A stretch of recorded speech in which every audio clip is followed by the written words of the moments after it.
Most aircraft follow standard design norms and have a predictable configuration. Then you have other aircraft, the kind that look more like a product of photoshopping than engineering.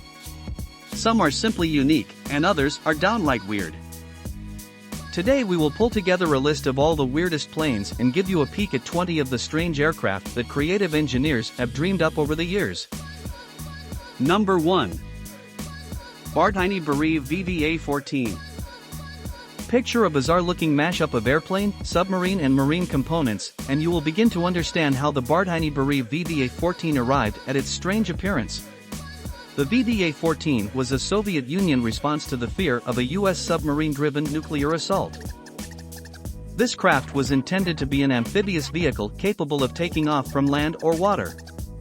In tight places, its vertical takeoff and landing (VTOL) capabilities would prove useful. The Soviets foresaw the VVA-14 gliding low over the ocean surface, conducting high-speed submarine detection missions. The project was ultimately abandoned following the failed delivery of the vertical takeoff jet engines and the death of Bardhiny, one of the key engineers. To see this strange design in all its glory, visit the last remaining model at the Air Force Museum in Menino, Moscow. Number 2. Blohm & Voss BV-141. One of the largely accepted tenets of aircraft design is that the vehicle be symmetrical from side to side.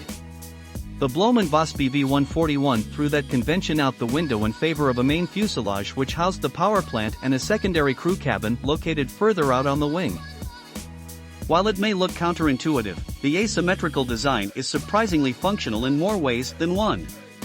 It helped to offset the torque generated by the engine's rotation while at the same time giving the reconnaissance crew a more unobstructed view from the cockpit.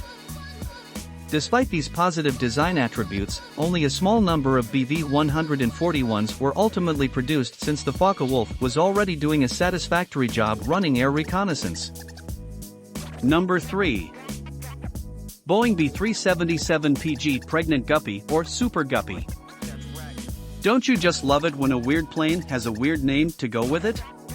The Pregnant Guppy, as this modified Boeing 377 is fondly referred to, was born from NASA's need for a way to transport bulky components for the Apollo missions. They came up with this bloated, ungainly-looking plane, but clearly it did its job and is one of the lesser-known aircraft to play a supporting role in the space program. Number 4. Caproni CA-60. The early days of aviation were like the Wild West, and designers could basically do whatever they wanted. There were no computer simulations to help test the feasibility of a design. You simply dreamed it up, built it and went for it. This all-out style of hands-on learning yielded some true gems as far as weird airplanes go. Case in point, the Caproni CA-60 built in Italy in 1921. If one pair of wings is good, then 3 sets of triple wings is even better, right? Wrong, so very wrong. Still, hats off to the pilot who managed to get this 77-foot-long, 30-foot-high beast 60 feet in the air and who lived to shake his head and tell about it. Number 5. Curtiss-Wright VZ-7. The military is always innovating, and some of the ideas that are thrown out there are a little strange. The Curtiss-Wright VZ-7 was one of those bizarre inventions. Billed as the flying jeep, the VZ-7 was indeed a mashup between an aircraft and a jeep. 2 prototypes were delivered, but ultimately the ungainly contraption with the overly exposed cockpit didn't catch on with pilots or with the Army, and the program was discontinued. Number 6. De Lachner HZ-1 Aerocycle. Built because what reckless young soldier doesn't want to stand on top of rotating helicopter blades as part of his job? The questionable design of the HZ-1 Aerocycle sets up just that scenario. The theory was that this craft could be a low-cost reconnaissance vehicle that would be steered by the pilot shifting his body weight, much like today's Segway or hoverboard. Unfortunately, the reality was that the maneuverability was horrible, and soldiers were understandably reluctant to be assigned to pilot this death trap of a contraption. Number 7. Edgeley Optica. Is it a helicopter or a fixed-wing aircraft? Well, the Edgeley Optica is in a class of its own, borrowing design elements from both. The cockpit looks like that of a standard helicopter, though it is mounted in front of a duct fan motor, fixed wings, and twin booms and a high-mounted tailplane. Since it first debuted in the mid-1970s, the Optica design has gone through several launches and relaunches by its various owners. It continues to intrigue for its potential for border patrol and fire protection applications. Number 8. Goodyear Inflataplane. The Goodyear Inflataplane, or GA-33 as the Army called it, seems to be an example of a plan that wasn't thought out clearly prior to execution.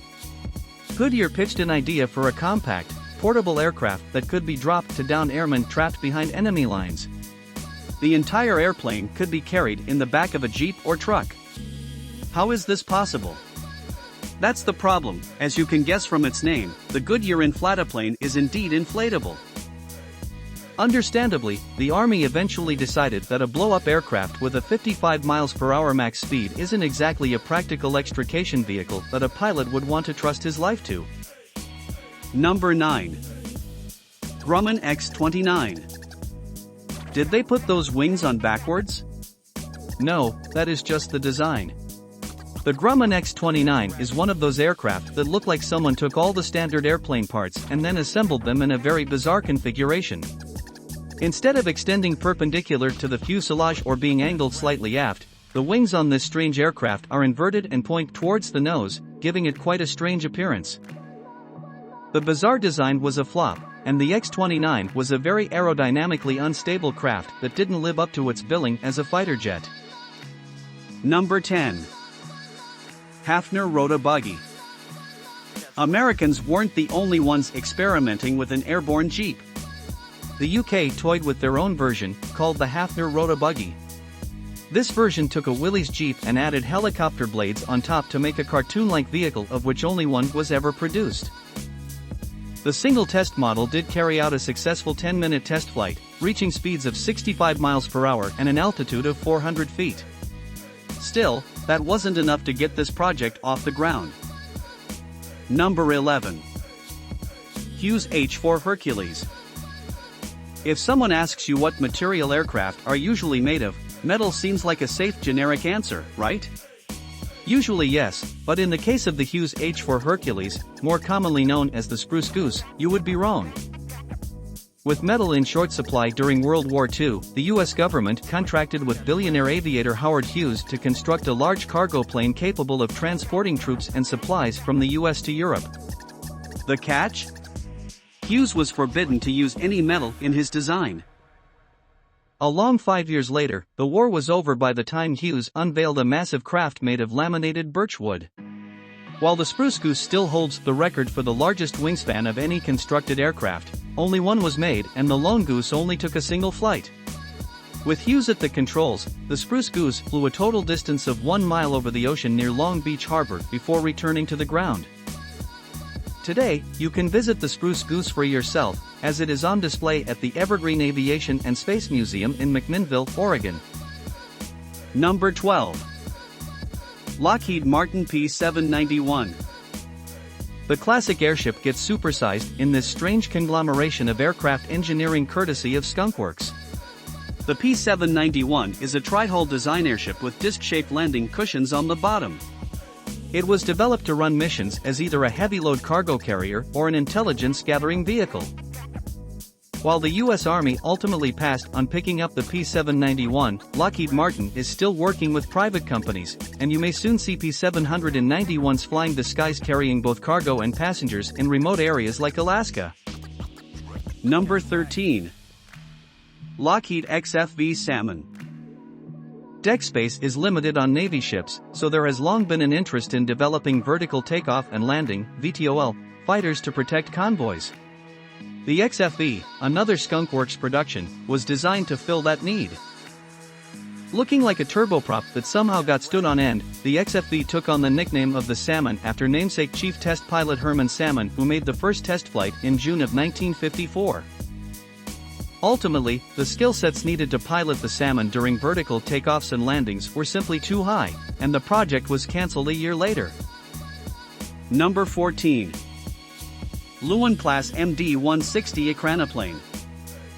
Part plane, part hover vehicle, almost part boat, the Luen-class ekranoplane was a very visually confusing aircraft. This Soviet beast was gargantuan in size and impressive in firepower. The ekranoplane weighed in at 350 tons and was equipped with 6 Sunburn SSN-22 anti-ship missile launchers along with .50 caliber machine guns and 23mm cannons. The craft was designed to take advantage of ground effect. In fact, it flew in ground effect all the time, at a cruising altitude of just 16 feet above the water.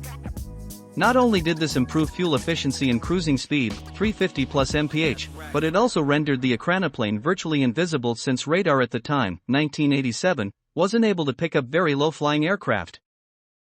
The single MD-160 that was produced remained in service from 1987 until 1997 and is now sitting inactive at a Kaspiysk naval station. Number 15. NASA Ames Dryden AD-1. Is it a fixed-wing aircraft? Well, sort of. Although the AD-1 does have a long, high wing, this single wing, known as an oblique wing, is mounted to a center point on the top of the fuselage. Rather than being completely fixed in place, the wing can pivot. This unique design allowed NASA to test the aerodynamics of a pivoting wing, and they discovered that the wing could pivot up to 60 degrees while maintaining stable flight. Number 16.